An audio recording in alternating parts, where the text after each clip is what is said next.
single individual vote, just one vote, determined not only... I'm saying there were cars that were hit there, so what police are obviously trying to do is trying to preserve the evidence that is there at the scene. Especially when you see scenes like this, limbs literally going through the roofs of homes. Well, 7 rounds with an AR is impressive. School officials, though, say they're going to mull everything over before making any final decisions. Studies indicate that just by having a good photo, you're about 21 times more likely to have your page viewed. They don't know for certain, but Coach says they've had some problems with squatters trying to use this building in the past. The bricks, these bricks, came down without warning. You know, if you go to the Goodwill, you can leave with all kinds of fun little cool items like this Pepe Le Pew, well, I don't really know what it is, or a handmade dollhouse. The snake involved is about 7.5 feet long and is about as thick as a tennis ball. And when I first pulled up, I thought that this was just a really nice doghouse.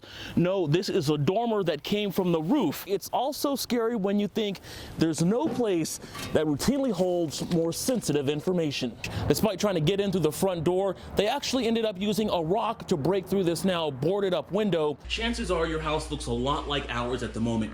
We've got one child attached to a tablet, another one glued to the television screen. But on the eve of the Final Four, walking around talking to fans really doesn't feel like it. Spread out as much as possible. Then onto the ice. And despite the best advice,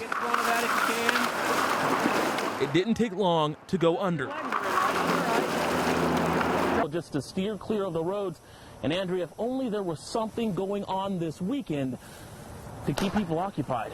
Yeah, you're absolutely right, Alan. I think you're right. Maybe, is there something going on? There is something going on. Ain't a whole lot of water in there, huh, buddy Roo? The feeling of just being home is something Sean Lamb won't ever take for granted.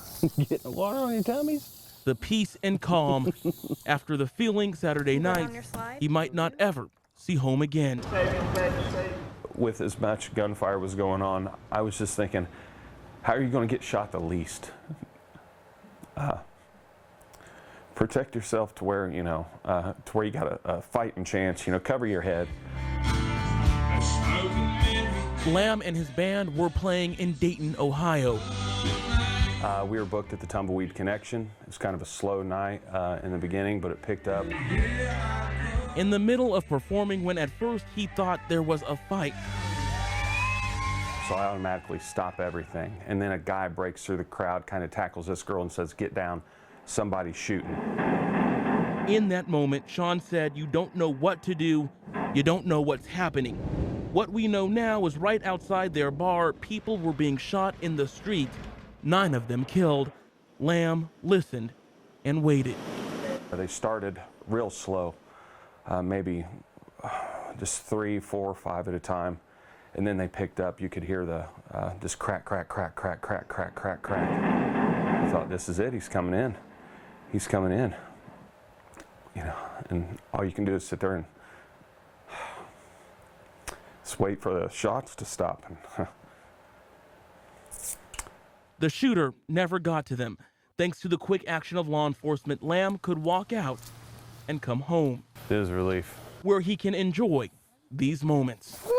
Changed my whole perspective, that's for sure. In Richmond, Alan Carter, Channel 13. Say hi. Eyewitness News. There is something calming about the road. Something peaceful about chasing time. Corey Kennedy has been running since middle school. Even after high school, I said, I'm going to keep running. He's been addicted ever since. 5K races, 4 mile, 5 mile, half marathon, anything else I can handle. And the fact that he can, or that he's even here at all, is almost superhuman. I was only 8 years old when this happened. A car accident when Kennedy was a child nearly killed him. The man was like right on top of me. In the hospital for months. Scattered all skull and cheekbones. Brain trauma and skin grafts. From the elbow to piece his arm back together. Clean to the bone. And then there's the fact that he's legally blind. That's about as much vision as I have there. Corey, though, has not missed a step. He's always running, although you might not always recognize him.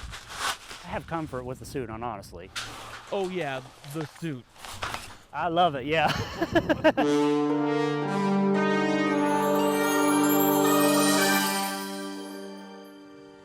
Batman. Right? Yeah. It began as a fun thing to do, but now has an identity of its own. We try to follow him, see where he goes. We got our own Dark Knight. I think it's awesome. It's almost daily you can find Corey on a Cape crusade running Kokomo streets. And they'd be going, oh my gosh, I just saw Batman. I cannot believe this. The Bat turns the head of kids Running a lot. Yeah. and adults. See you all over town. It's hard not to smile Making moves. See you later, man. Hey, see ya. when you run into Batman. But it's not just some gimmick. Corey has taken his suit to the races, Yeah, Air Force Marathon. and he's actually really good. I last counted 120, 121. You do win a lot. Right. Not all of them, though, but a lot, though. But he says the best prize is the feeling that he's making his city better, Hey, high five? Yeah. 1 mile at a time. What made you want to run as Batman? I'd rather be out on streets, making people's day much better than to just run as a regular runner. He may not be the hero we deserve, but it's hard to argue Ready? he isn't the one we need. Kokomo Batman. Yeah. We'll call this city Gotham now. In Kokomo, Alan Carter, Channel 13, Eyewitness News. Best part of the gig right here. There's a lot to be down about this year. But few things can put a smile under your mask like Christmas music. 1, 2, 3.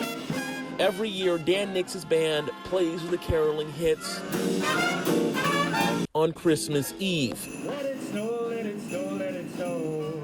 Anyone that needs some uplifting or some cheer this year, and we're playing some big band songs for them. This year, though, things did look different for one staying outdoors. Started a couple months ago preparing how we might be able to save this band and keep it going even in times of COVID. So we've gotten all the restrictions done. Everyone's staying apart. We have masks. We have carpooling. They pop up, play for a neighborhood, then go to more. Oh, I think that this is absolutely wonderful. This is awesome. In a year that everyone's kind of been stuck inside, it's nice to finally get out and listen to some music and get in the Christmas spirit. 6 stops this year, including the fire station in Fishers. You know, their instruments are freezing up, but they still came out and did it. It brings a smile to firefighters' faces, and we're pretty thankful for these folks. Because even through COVID, this band plays on. You know, it's here to uplift the community. It's here to put people's smiles on people's faces. It's here to make them forget about their troubles, if not just for a minute. What do you want to do tonight? That phrase, new normal, can be overused. But every part of Alex Geringer's life I know. It's very impressive. is an adjustment now. Little things like coloring with her kids. This green is going to work out perfect. Big things like getting around the house. It's just like driving a car. Is it? It is. The 29-year-old mother of 2 dealt a hand you can never expect. A bout of pneumonia leading to a flood of progressively worse diagnoses. After the sepsis, that led to a skin condition that caused burn-like wounds all over my body, arms, legs, abdomen. Sepsis led to necrosis, a loss of blood flow in all 4 of her limbs. Doctors telling her they'd have to amputate. My hands and my feet were black, and he said if we don't amputate, the necrosis will continue to go further up the limbs. And I mean, if I didn't have those amputations, I would have died. 7 surgeries later, she's now been home about 3 months. The hardest adjustment, learning how to ask for help. It was more difficult than I thought it was going to be. I actually broke down and cried a lot more at home than I ever did in the hospital. I'm used to being very, very independent, doing everything for myself. So relying completely on another person has been one of the biggest challenges. But then again, she didn't have to do much asking. I liked the one that we put on the original fundraiser flyer. Friends have come through with donations and fundraisers, including a softball tournament this weekend. I mean, I love her. She's not just my best friend, she's family. Excuse me. Life has new challenges, but Geringer doesn't want pity. No, she's excited. Oh my gosh, I'm so excited. Right now, you know, with these arms, I can't do anything. I can't wait to learn and see what I can do with prosthetics.